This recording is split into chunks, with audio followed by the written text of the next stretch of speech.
क्या नितिन गडकरी ने जो पेट्रोल के अंदर 20% एथेनॉल ब्लेंडिंग की बात की थी वो कहीं ना कहीं अपने बेटों को फ़ायदा पहुंचाने के लिए की गई थी? चलिए समझते हैं हम इनको कुछ पॉइंट्स के अंदर।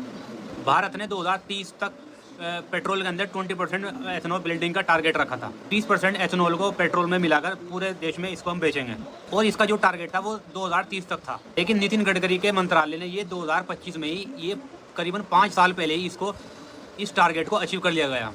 20% एथेनॉल ब्लेंडिंग की वजह से भारत लगभग एक साल के अंदर 1,36,000 करोड़ रुपया फॉरेन एक्सचेंज के अंदर सेव कर रहा है। दूसरी ओर जब ये पैसा 1,36,000 करोड़ रुपए सेव हो रहा है तो ये डायरेक्टली लोगों की जेब तक क्यों नहीं पहुंच रहा है, या हम कहें कि पेट्रोल लोगों को सस्ता क्यों नहीं मिल रहा है? लेकिन कुछ एक्सपर्ट ये भी कहते हैं कि एथेनॉल ब्लेंडिंग से अगर लोगों को फ़ायदा कराया जाता तो ये लगभग पेट्रोल आज की डेट में 6 से 8 रुपये तक सस्ता हो सकता था, लेकिन सरकार ने इसको इग्नोर कर दिया। और सबसे बड़ी हैरानी की बात यह है कि जो पेट्रोल पंप पर XP95 प्रीमियम पेट्रोल बोलकर बेचा जा रहा है उसमें भी लगभग 20% एथेनॉल मिलाया जा रहा है। इस एथेनॉल की वजह से इतनी दिक्कतें क्यों हो रही हैं? बेटों को, नितिन गडकरी के बेटों को जो फ़ायदा हो रहा है वो अलग बात है, लेकिन दूसरी ओर बहुत सारे लोग ये कंप्लेन कर रहे हैं कि उनकी गाड़ी का माइलेज और कम हो गया है और उनके इंजन में काफ़ी दिक्कतें आने शुरू हो गई हैं। उनकी गाड़ी अब उतना माइलेज नहीं दे रही जितना वो पहले दिया करती थी। ये सब हो रहा है एथेनॉल में 20% ब्लेंडिंग की वजह से। और यहाँ तक कि सरकार ने इस बात को खुद कबूला है कि जो इंजन E20 पेट्रोल के कंपेटेबल नहीं है उनका माइलेज गिर सकता है।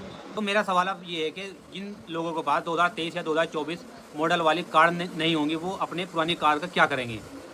इसमें सरकार को ऑप्शन देना चाहिए था कि या तो वो पेट्रोल पंप पर E20 वाला पेट्रोल डलवाएं या X95 वाला पेट्रोल डलवाएं या E10 या E5 वाला पेट्रोल डलवाएं। हाँ तक कि नीति आयोग ने सरकार को ये रिकमेंड किया था कि आप जो E20 एथेनॉल वाला पेट्रोल बेच रहे हैं उसमें आप कुछ पैसे कम कर सकते हैं, लेकिन सरकार ने उनकी बात को नहीं सुना और इस बात को ठंडे बस्ते में डाल दिया। अब जो लास्ट पॉइंट है वो ये है कि 30 अगस्त 2024 को एक सियान कंपनी है जिसका मार्केट शेयर प्राइस था लगभग 121 रुपया, और अगर मैं आज की बात करूँ तो 30 अगस्त 2025 को इसका रेट शेयर मार्केट में हो चुका है लगभग 736 रुपया। लगभग 500 ऐसी कंपनीज हैं भारत के अंदर जो एथेनॉल बनाती हैं, लेकिन उन सब कंपनियों को इतना फ़ायदा नहीं हुआ जितना इस सियान कंपनी को फ़ायदा हुआ। तो टेंडर मिलता है सिर्फ और सिर्फ सियान कंपनी को, इस सियान कंपनी का शेयर मार्केट लगभग एक साल के अंदर 520% बढ़ा है।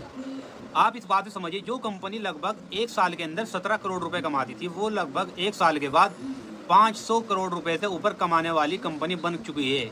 ये हुआ है सिर्फ और सिर्फ नितिन गडकरी के पेट्रोल के अंदर एथेनॉल ब्लेंडिंग की वजह से, जो ठेका मिला था सिर्फ और सिर्फ अपनी बेटे की कंपनी जिसका नाम है सियान कंपनी। तो नितिन गडकरी ऐसे ही नहीं पेट्रोल के अंदर एथेनॉल को प्रमोट कर रहे थे।